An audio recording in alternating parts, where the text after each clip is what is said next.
പിതാവിൻ്റെയും പുത്രൻ്റെയും ജീവനുള്ള പരിശുദ്ധ റൂഹായുടെ നാമത്തിൽ തനിക്ക് സ്തുതി. നമ്മുടെ മേൽ തന്നെ കരുണയും മനോഗുണവും ഇന്നും എന്നാളും ചുരിയപ്പെടുമാറാകട്ടെ. ആമീൻ. കർത്താവിൽ ഏറ്റവും സ്നേഹം നിറഞ്ഞ വിശ്വാസികളുടെ സമൂഹമേ, പ്രത്യേകിച്ച് ഒരു ക്രൈസ്തവനെ സംബന്ധിച്ചിടത്തോളം അവൻ്റെ ജീവിതത്തിൽ ഏറ്റവും പ്രാധാന്യമുള്ളൊരു സംഭവമാണ് നിത്യജീവൻ. യേശുക്രിസ്തു ലോകത്തിലേക്ക് വന്നത് മുതൽ അവൻ പ്രസംഗിച്ചത് പ്രകാരമാണ് മാനസാന്തരപ്പെടുവീൻ, സ്വർഗരാജ്യം സമീപിച്ചിരിക്കുന്നു, നിങ്ങളുടെ പാപങ്ങളെക്കുറിച്ച് നിങ്ങൾ അനുദപിക്കുവിൻ. അതിനുശേഷം സ്ലീഹന്മാരും പഠിപ്പിച്ചു, നിങ്ങളുടെ പാപത്തെ വിട്ടൊഴിഞ്ഞ് പാപത്തിൽ നിന്ന് ഓടി അകലാൻ വേണ്ടി നിങ്ങൾ ശ്രമിക്കുവിനെന്നെല്ലാം പ്രസംഗിച്ച് നിത്യജീവൻ കരസ്ഥമാക്കുവാൻ നമ്മളെ പഠിപ്പിച്ചു. ഈ കാലഘട്ടത്തിലും നമ്മൾ പഠിപ്പിക്കുന്ന ഇപ്രകാരമാണ്, നിത്യജീവൻ, സ്വർഗരാജ്യം നിങ്ങൾ സ്വന്തമാക്കണം. ഒരു ക്രൈസ്തവൻ്റെ ഏറ്റവും പരമപ്രധാനമായ ലക്ഷ്യമാണ് സ്വർഗരാജ്യം പ്രാപിക്കുക. എന്തുകൊണ്ടാണ് ഈ ലോകത്തിലെ സുഖ സൗകര്യങ്ങളൊന്നും വേണ്ടെന്ന് വെക്കുകയും പല പാപപ്രലോഭനങ്ങളിൽ നിന്നും ഓടി അകലുവാൻ ഒരു ക്രിസ്ത്യാനി ശ്രമിക്കുന്നത് എന്ന് ചോദിച്ചാൽ, അതിൻ്റെ ആന്തരികമായ സത്ത എന്ന് പറയുന്നത് അവൻ സ്വർഗരാജ്യം പ്രാപിക്കാനുള്ള ലക്ഷ്യത്തോടു കൂടെ ഓടുന്നത് കൊണ്ടാണ്.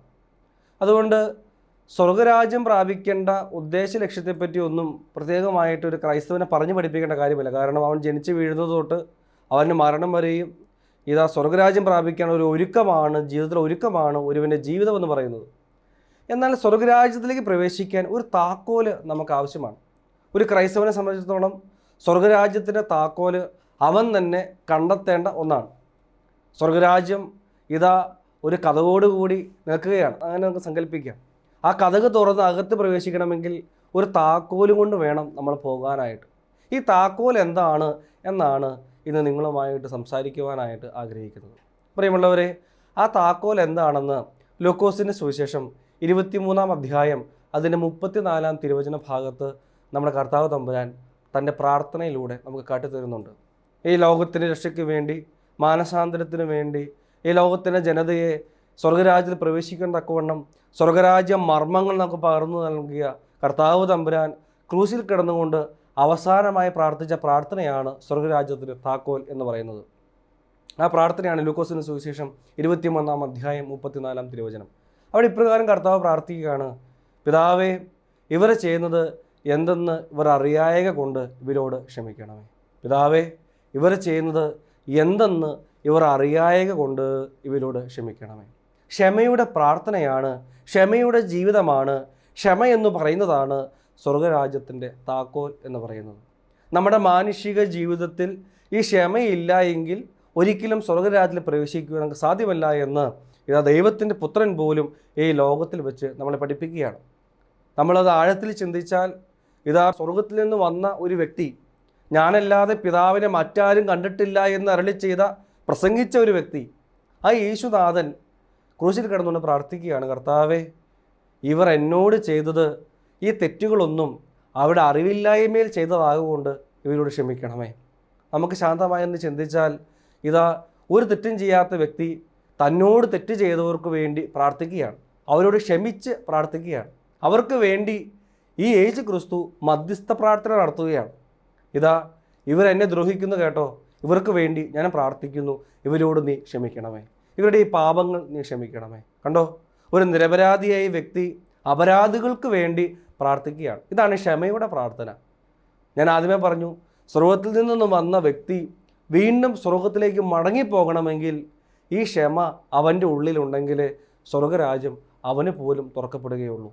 സ്വർഗത്തിൽ നിന്ന് വന്ന ക്രിസ്തുവിന് പോലും തിരികെ സ്വർഗത്തിലേക്ക് പോകണമെങ്കിൽ തന്നെ ക്രൂശിച്ചവർക്ക് വേണ്ടി ക്ഷമിച്ച് പ്രാർത്ഥിച്ചെങ്കിലേ അവന് പോലും സ്വർഗത്തിലേക്ക്, പിതാവിൻ്റെ വലതുഭാഗത്തേക്ക് യാത്ര ചെയ്യുവാനായിട്ട് സാധിക്കുകയുള്ളൂ. അതുകൊണ്ടാണ് ക്രൂശിൽ കിടന്നുകൊണ്ട് അവസാനമായി ക്ഷമയുടെ പ്രാർത്ഥന കർത്താവ് പ്രാർത്ഥിച്ചത്. പ്രിയമുള്ളവരെ, ഇതാ മനുഷ്യപുത്രന്, ദൈവത്തിൻ്റെ പുത്രന് പോലും ക്രൂശിൽ കിടന്നിട്ട് പോലും അവന് ക്ഷമിച്ച് പ്രാർത്ഥിച്ചെങ്കിലേ സ്വർഗ്ഗരാജ്യത്തിൽ പ്രവേശിക്കാൻ സാധിക്കുകയുള്ളൂ എങ്കിൽ നമ്മളുടെ എല്ലാം അവസ്ഥ എപ്രകാരമായിരിക്കും? ഈ ലോകത്തിലെ ഏഴയും പുഴുക്കളുമാവുന്ന നമ്മളോട് പോരടിക്കുന്നവരോടും നിരപരാധിത്വത്തിൽ പോലും നമ്മളെ അപരാധികളെ മുദ്ര കുത്തുന്നവരോട് പോലും ക്ഷമിച്ചില്ല എങ്കിൽ നമുക്ക് എങ്ങനെയാണ് സ്വർഗരാജ്യത്തിലേക്ക് പ്രവേശിക്കുവാൻ സാധിക്കുക? എങ്ങനെയാണ് നിത്യജീവൻ പ്രാപിക്കുവാൻ നമുക്ക് സാധിക്കുക?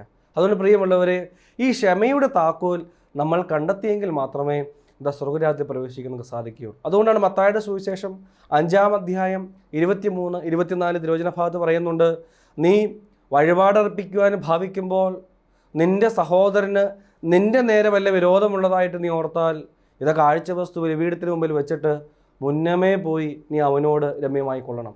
അതിനുശേഷം വന്ന് നീ വഴിപാടുകൾ അർപ്പിക്കണം.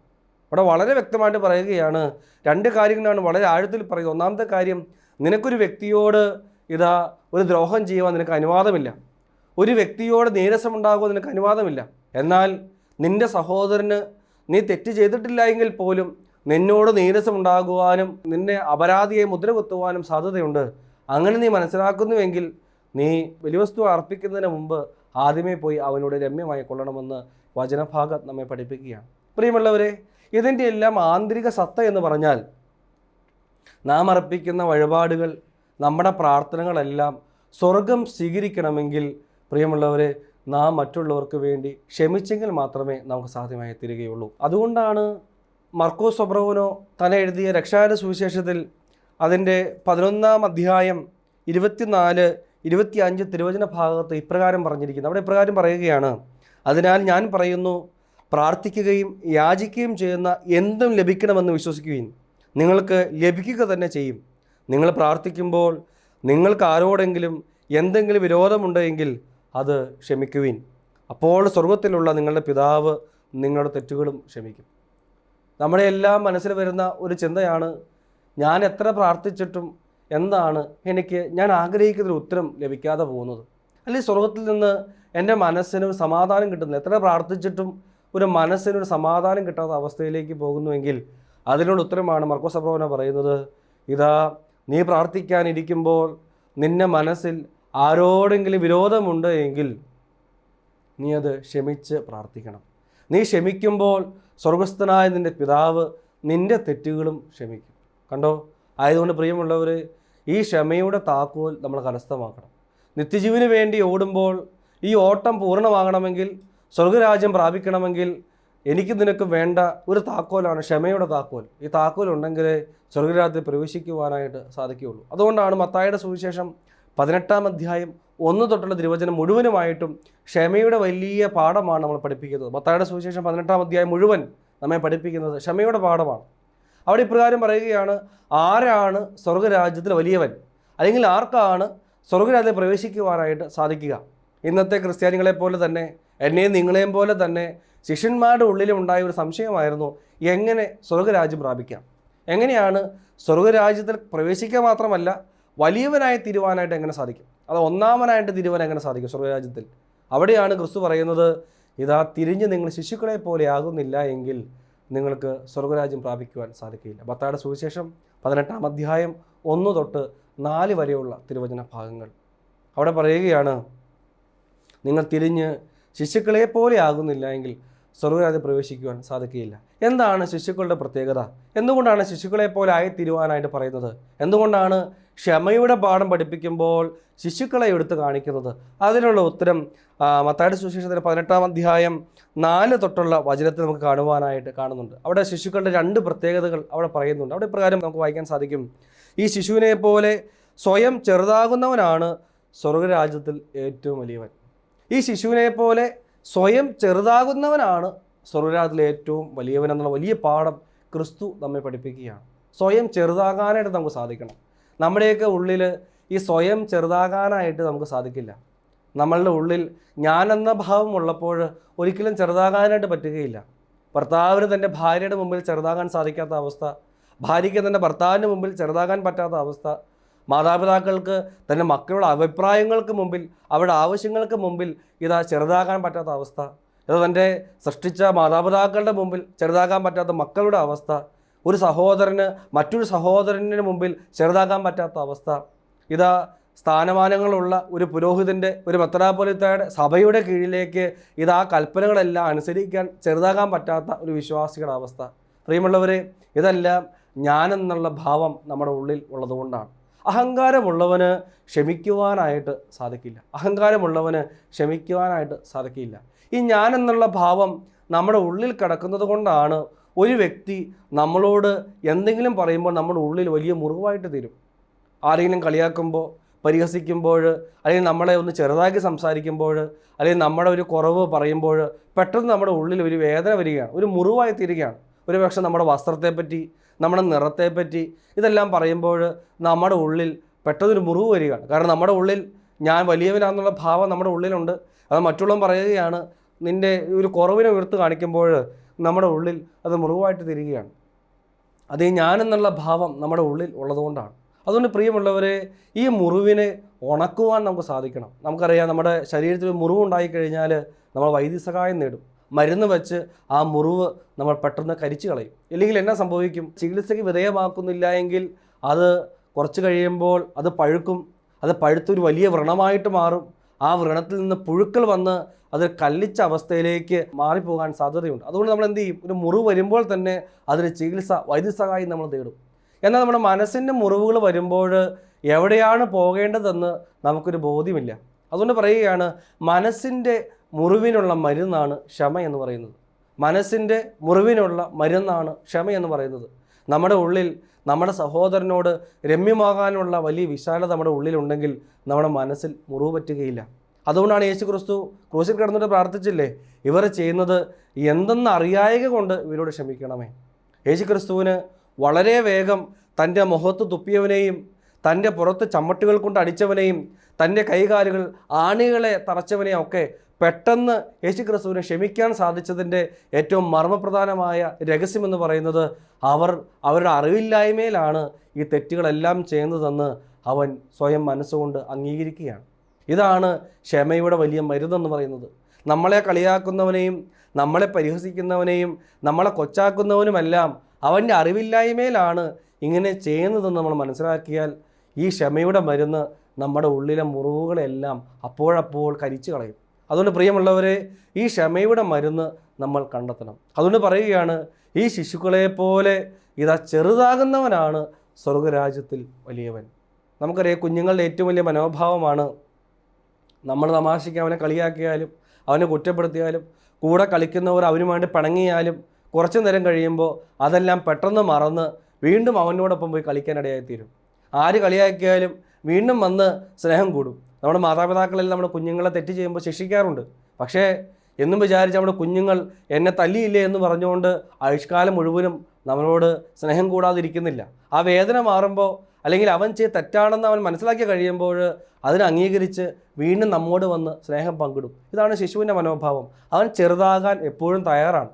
ഞാൻ ശിശുവാണെന്നും എൻ്റെ മാതാപിതാക്കളുടെ സംരക്ഷണമില്ല എങ്കിൽ, മുതിർന്നവരുടെ സംരക്ഷണമില്ല എങ്കിൽ, അധ്യാപകരുടെ സംരക്ഷണവും സ്നേഹവും വാത്സല്യവും ഇല്ല എങ്കിൽ എനിക്ക് ജീവിക്കാൻ സാധിക്കുകയില്ല. മുന്നോട്ടുള്ള യാത്രയിൽ എനിക്ക് ഇവർ ആവശ്യമാണെന്നുള്ള ഒരു സംരക്ഷണത്തിൻ്റെ ചിന്തയുള്ള ഒരു ചെറിയവനായിട്ട് ജീവിക്കുവാൻ ഒരു കുഞ്ഞിന് സാധിക്കുന്നുണ്ട്. അതുകൊണ്ടാണ് പറയുന്നത്, ഇവൻ സ്വർഗരാജ്യത്തിൽ വലിയവനാണ്. കാരണം ഇവൻ തൻ്റെ സഹോദരൻ്റെ മുമ്പിൽ, മാതാപിതാക്കളുടെ മുമ്പിൽ, ഗുരുക്കന്മാരുടെ മുമ്പിൽ, വൈദികരുടെ മുമ്പിൽ, പത്രാപോലിത്തന്മാരുടെ മുമ്പിലെല്ലാം, സഭയുടെ മുമ്പിലെല്ലാം അവൻ സ്വയം ചെറുതായിട്ട് വിനയമായിട്ട് തീരുകയാണ്. അതുകൊണ്ട് അവൻ സ്വർഗരാജ്യത്തിൽ വലിയവനാണ്. നമ്മൾ വളർന്ന് വലുതാകും തോറും നമ്മുടെ ഉള്ളിലെ ഈ അഹന്ത വളർന്നുകൊണ്ടിരിക്കുകയാണ്. അതിന് പ്രിയമുള്ളവരെ, ഈ അഹന്തയുടെ മേളിൽ ഒരു വിജയം വരിക്കുവാൻ നമുക്ക് സാധ്യമായി തീരണം. ക്ഷമയുടെ വിജയം അത് നമ്മളിലേക്ക് ഉണ്ടാക്കിയെടുക്കുവാനായിട്ട് നമുക്ക് സാധ്യമായി തീരണം. പ്രിയമുള്ളവരെ, ഈ ലോകത്തിൽ പ്രധാനമായിട്ട് 2 ശക്തികളാണ് ഉള്ളത്. എനിക്ക് നിങ്ങൾക്ക് വളരെ വ്യക്തമായിട്ട് അറിയാം. ഒന്ന് സർവശക്തനായ ദൈവം, പ്രകാശമായ ദൈവം. രണ്ടാമത് ലോകത്തിൻ്റെ ദേവൻ, അന്ധകാരത്തിൻ്റെ ദേവൻ. അത് 2 കൊരിന്ത്യർ ലേഖനം 4-ാം അധ്യായം 4-ാം വാക്യത്തിൽ വളരെ വ്യക്തമായിട്ടവിടെ പറയുന്നുണ്ട്. ഒന്ന് ലോകത്തിൻ്റെ ദേവൻ, രണ്ടാമത് ദൈവമാകുന്ന പ്രകാശം. ഈ 2 ശക്തികളാണ് പ്രധാനമായിട്ട് ലോകത്തുള്ളത്. നമുക്കറിയാം, ഈ ലോകത്തിൻ്റെ ദേവൻ ലൂസിഫർ അവനൊരു മാലാഖയായിരുന്നു. അവൻ എങ്ങനെയാണ് ഈ മാലാഖ ഗണത്തിൽ നിന്ന് വീഴ്ത്തപ്പെട്ടത്? ദൈവത്തിൻ്റെ സാമീപ്യത്തിൽ നിന്നും അവൻ എങ്ങനെയാണ് വീഴ്ത്തപ്പെട്ടത്? ഞാനെന്ന് പറയുന്ന ഭാവം, എനിക്കും നിന്നെപ്പോലെ ആകണം, എനിക്ക് നിന്നെപ്പോലെ ആകണം. പ്രിയമുള്ളവരെ, ഈ മുറിവ് അവൻ്റെ ഉള്ളിൽ ആഴത്തിൽ പതിഞ്ഞു. പിശാചിൻ്റെ ഉള്ളിൽ ഇതാ ഞാനെന്നുള്ള ഭാവം കൊണ്ട് നിറഞ്ഞ് ആ പാപത്തിലും ആ തിന്മയിലുമാണ് അവൻ്റെ സ്ഥാനത്തിൽ നിന്ന് അവൻ വീഴ്ത്തപ്പെടുന്നത്. അതുകൊണ്ട് ഈ ലോകത്തിലുള്ള മനുഷ്യനെ മുഴുവനും അവന് വീഴ്ത്തുവാൻ ശ്രമിക്കുന്നതും ഈ അഹങ്കാരം എന്ന് പറയുന്ന ഈ അസ്ത്രം ഉപയോഗിച്ചുകൊണ്ടാണ്. അതുകൊണ്ടാണ് അവൻ ഹവ്വായുടെ അടുക്കൽ നിന്ന് പറഞ്ഞത്, നീ ഇത് കഴിച്ചാൽ ദൈവത്തെ പോലെ ആകും. കണ്ടോ, ആ ഹവ്വായുടെയും ആദത്തിൻ്റെയും ഉള്ളിൽ അഹങ്കാരത്തിൻ്റെ വിത്ത് പാകുവാനാണ് അവൻ കടന്നു വന്നത്. നീ ദൈവത്തെ പോലെ ആയിത്തീരും. നമ്മുടെ എല്ലാം ഉള്ളിൽ പറയുന്നത് നീ മാതാപിതാക്കളെക്കാൾ ഉന്നതനാണ്, അല്ലെങ്കിൽ നിൻ്റെ വിദ്യാഭ്യാസം മറ്റുള്ളവരെക്കാൾ ഉന്നതനാക്കി നിന്നെ തീർക്കും, നിൻ്റെ ജ്ഞാനം മറ്റുള്ളവരെക്കാൾ വലുതാകുവാൻ നിനക്ക് സാധിക്കും. ഇങ്ങനെയെല്ലാം പറഞ്ഞ് മറ്റുള്ളവരെക്കാൾ എപ്പോഴും വലുതാകണമെന്നുള്ള ചിന്ത പിശാച് നമ്മുടെ ഉള്ളിൽ ഇട്ട് തരും. പ്രത്യേകിച്ച് ദാമ്പത്യ ജീവിതം നയിക്കുന്ന ഭാര്യ ഭർത്താക്കന്മാരുടെ ഇടയിൽ പിശാച് എപ്പോഴും ഇട്ട് തരുന്നൊരു ചിന്തയാണ്, ഞാൻ അവളെക്കാളും വലുതല്ലേ, അല്ലെങ്കിൽ എൻ്റെ ഭർത്താവിനേക്കാളും സൗന്ദര്യവും ബുദ്ധിയും ഉള്ളവളല്ലേ ഞാൻ. അതുകൊണ്ട് ഈ ഭാര്യ ഭർത്താക്കന്മാർ തമ്മിൽ ഛിന്ന ഭിന്നമാക്കുവാൻ പിശാച് ഏറ്റവും കൂടുതൽ ഉപയോഗിക്കുന്ന ഒരു അസ്ത്രമാണ് ഈ അഹന്ത എന്ന് പറയുന്നത്. മത്തായിയുടെ സുവിശേഷം 18-ാം അധ്യായം 19-ാം തിരുവചന ഭാഗത്ത് വളരെ ആഴത്തിൽ ഇപ്രകാരം പറഞ്ഞിട്ടുണ്ട്, 2 പേർ ചേർന്ന് ഒരുമയോടെ എന്ത് കാര്യം ആവശ്യപ്പെട്ടാലും ഞാനത് സാധിച്ചു തരും. 2 പേർ ചേർന്ന് ഒരുമയോടെ എന്ത് കാര്യം ആവശ്യപ്പെട്ടാലും ഞാനത് സാധിച്ചു തരും. ആരാണ് ഈ 2 പേർ? 2 പേരെന്ന് പറയുന്നത് ഭാര്യ ഭർത്താക്കന്മാരാണ്. ഈ ഭാര്യ ഭർത്താക്കന്മാർ ഒന്ന് ചേർന്നിരുന്ന് ദൈവത്തോട് പ്രാർത്ഥിക്കുമ്പോൾ ദൈവം സ്വർഗം തുറന്ന് അവരുടെ പ്രാർത്ഥനകൾ കേൾക്കുമെന്നാണ് ഈ വചനഭാഗം പറയുന്നത്. ഇത് വളരെ വ്യക്തമായിട്ട് അറിയാവുന്ന പിശാച് എന്നാ ചെയ്യും? ഈ ഭാര്യ ഭർത്താക്കന്മാരെ തന്നെ വിരിക്കുവാനായിട്ട് അവനിടയായിത്തീരും. ഒന്നിച്ചിരുന്ന് പ്രാർത്ഥിക്കുവാനായിട്ട് അവൻ സമ്മതിക്കില്ല. ഒന്നില്ലെങ്കിൽ തൻ്റെ ജോലി കാര്യങ്ങൾ കൊണ്ട് ഭർത്താവ് താമസിച്ച് വരും, അപ്പോൾ ഭാര്യ നേരത്തെ പ്രാർത്ഥിക്കും. അല്ലെങ്കിൽ 2 പേർ ചെന്ന് പ്രാർത്ഥിക്കാൻ ഇരിക്കുന്ന സമയത്ത് എന്തെങ്കിലും പറഞ്ഞ് അവിടെ വഴക്കാകും. അങ്ങനെ ഒരു സാഹചര്യത്തിൽ പോലും ഭാര്യ ഭർത്താക്കളും ഒന്നിച്ചിരുന്നുള്ള പ്രാർത്ഥന, കുടുംബ പ്രാർത്ഥന പിശാച് സമ്മതിക്കില്ല. അപ്പോൾ നിങ്ങൾ മനസ്സിലാക്കി കൊള്ളണം, കുടുംബ പ്രാർത്ഥനയിൽ ഒന്നിച്ചിരുന്നുള്ള പ്രാർത്ഥനയിൽ മുടക്കം വരുന്നുണ്ടെങ്കിൽ അതിൻ്റെ പിന്നിൽ ഇത് ലോകത്തിൻ്റെ ദേവൻ, ഈ അന്ധകാര ശക്തി പ്രവർത്തിക്കുന്നുണ്ട്. അവർ വളരെ വ്യക്തമായിട്ട് അറിയാം, ഇവർ ഒന്നിച്ചിരുന്ന് പ്രാർത്ഥിച്ചാൽ ഇവർ ദൈവത്തോട് കൂടെയാണ്, പ്രകാശത്തോട് കൂടെയാണ്. ഈ പ്രകാശത്തിലേക്ക് കടന്നു വരുവാൻ നിങ്ങൾ സമ്മതിക്കില്ല എന്ന് പറഞ്ഞ് ഇത് അന്ധകാര ശക്തി നമ്മളുടെ ഇടയിൽ ഇടപെടിക്കൊണ്ടിരിക്കും. അതുകൊണ്ട് പ്രിയമുള്ളവരെ, 2 പേർ ചേർന്ന് ഒരുമയോടുകൂടെ പ്രാർത്ഥിക്കുവാൻ നമുക്ക് സാധ്യമായി തീരണം. അങ്ങനെ ഒരുമയോടെ പ്രാർത്ഥിക്കണമെങ്കിൽ അവന് വേണ്ട മനോഭാവമാണ് ഒരു ശിശുവിൻ്റെ മനോഭാവം, ചെറുതാകാനുള്ള മനോഭാവം. തൻ്റെ പങ്കാളി അവൻ്റെ ഒരു കാര്യം പറയുമ്പോൾ അത് വിനയത്തോടെ അംഗീകരിക്കാനുള്ള ഒരു മനോഭാവം. അതുകൊണ്ടാണ് എഫേസ്യ ലേഖനം 5-ാം അധ്യായം 33-ാം വാക്യത്തിൽ പ്രകാരം പറയുന്നുണ്ട്, അതുകൊണ്ട് ചുരുക്കത്തിൽ ഭാര്യമാർ തൻ്റെ ഭർത്താവിനെ ബഹുമാനിക്കണം. ഭർത്താവ് തൻ്റെ സ്വന്തം ശരീരം പോലെ ഭാര്യയെ സ്നേഹിക്കണം. 2 ഉപദേശങ്ങളാണ് കുടുംബജീവിതമുള്ളവർക്ക് നൽകുന്നത്. ഒന്ന്, ഭാര്യ ഭർത്താവിനെ ബഹുമാനിക്കണം, എല്ലാ കാര്യങ്ങളിലും ബഹുമാനിക്കണം. 2, ഭർത്താവ് തൻ്റെ ഭാര്യയെ സ്വന്തം ശരീരം പോലെ സ്നേഹിക്കണം. എൻ്റെ ഉള്ളിൽ, പ്രത്യേകിച്ച് ഒരു വിവാഹിതനെന്ന നിലയ്ക്ക് എൻ്റെ ഉള്ളിൽ വന്ന ചിന്തയാണ്, എങ്ങനെയാണ് സ്വന്തം ശരീരം പോലെ തൻ്റെ ഭാര്യയെ സ്നേഹിക്കുവാനായിട്ട് സാധിക്കുക? നമ്മളെല്ലാം ഓരോ വ്യക്തിത്വങ്ങളാണ്. ഓരോ വ്യക്തിത്വങ്ങൾ നമ്മളെല്ലാം നമ്മളെ തന്നെയാണ് കൂടുതലായിട്ട് സ്നേഹിക്കുന്നത്. അങ്ങനെ ഇരിക്കുക എങ്ങനെയാണ് എന്നെപ്പോലെ തന്നെ എൻ്റെ ഭാര്യയെ സ്നേഹിക്കുവാനായിട്ട് സാധിക്കുക? അപ്പോഴാണ് വിവാഹ ശുശ്രൂഷയിലൊരു പ്രാർത്ഥന എൻ്റെ മുമ്പിലേക്ക് വന്നത്. അവിടെ പ്രകാരം പറയുകയാണ്, ഭർത്താക്കന്മാരോട് പറയുകയാണ്, നീ വസ്ത്രം ധരിച്ചില്ലെങ്കിലും നിൻ്റെ ഭാര്യയെ നീ വസ്ത്രം ധരിപ്പിക്കണം. നീ ഭക്ഷിച്ചില്ലെങ്കിലും അവൾക്ക് ഭക്ഷിപ്പാൻ കൊടുക്കണം.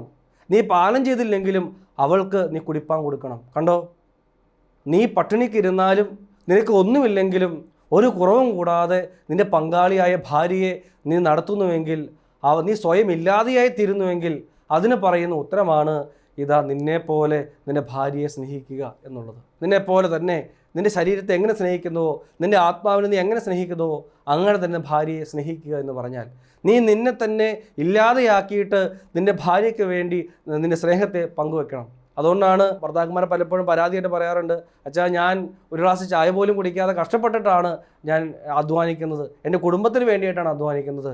പ്രിയമുള്ളവരെ, അതിൻ്റെ ഒരു അഹങ്കാരമായിട്ട് അല്ലെങ്കിൽ വലിയൊരു തീക്ഷ്ണതയായിട്ടാണ് പലരും പറയുന്നത്. പക്ഷേ അത് നിൻ്റെ കടമയാണ്, ഒരു ഭർത്താവിൻ്റെ കടമയാണ്. നീ സ്വയം ഇല്ലാതെയായിട്ട് നിൻ്റെ കുടുംബത്തിന് ജീവനായി ആഹാരമായിട്ട് നീ തീരണം. നിൻ്റെ സ്വന്തം സ്വകലോലുപതയേക്കാളും ഉപരിയായിട്ട് ഭാര്യയുടെ ഇഷ്ടത്തിന് വേണ്ടി നീ ജീവിക്കണം. നിൻ്റെ ശരീരത്തിൻ്റെ അവകാശി നിൻ്റെ ഭാര്യയാണ്, ഭാര്യയുടെ ശരീരത്തിൻ്റെ അവകാശി ഭർത്താവാണ്.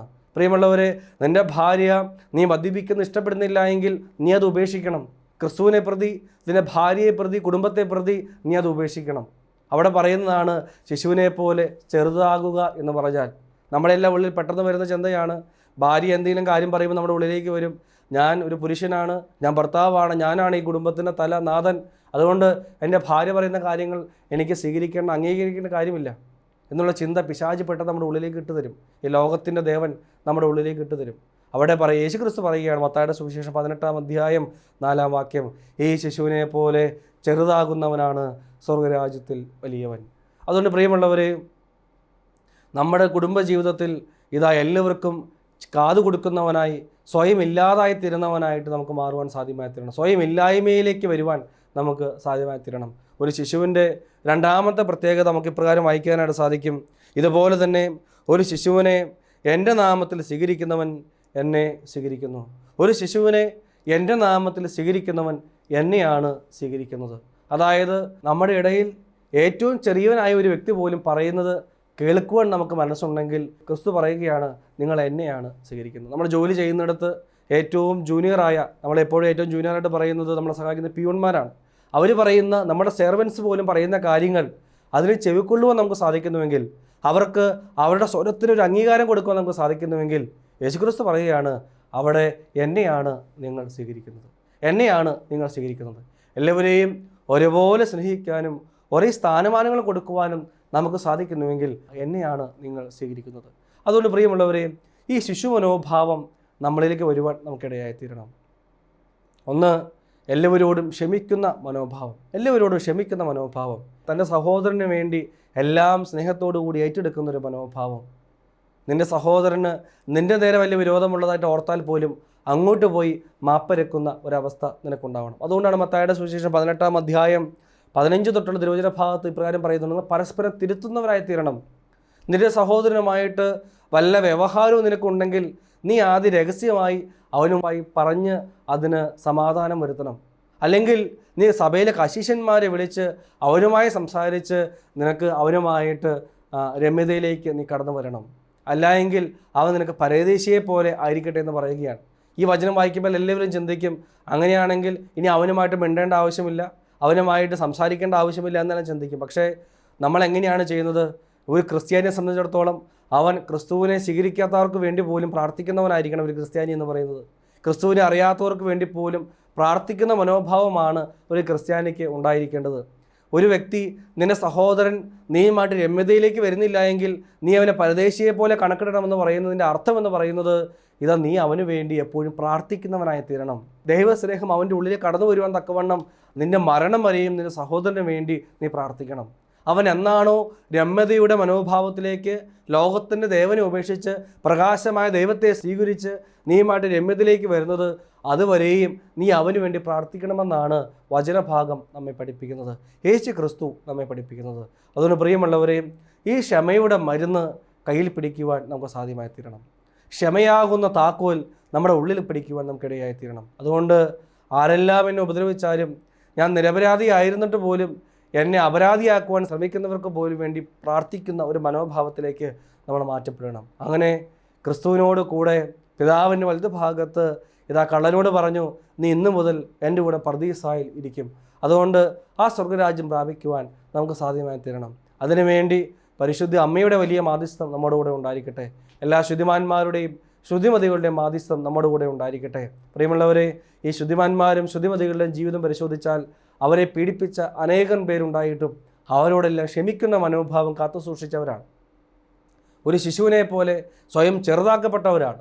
എല്ലാവരുടെ മുമ്പിൽ ഇതാ അപരാധികളാണെന്ന് മുദ്രതപ്പെട്ടവരാണ് പല വിശുദ്ധന്മാരും.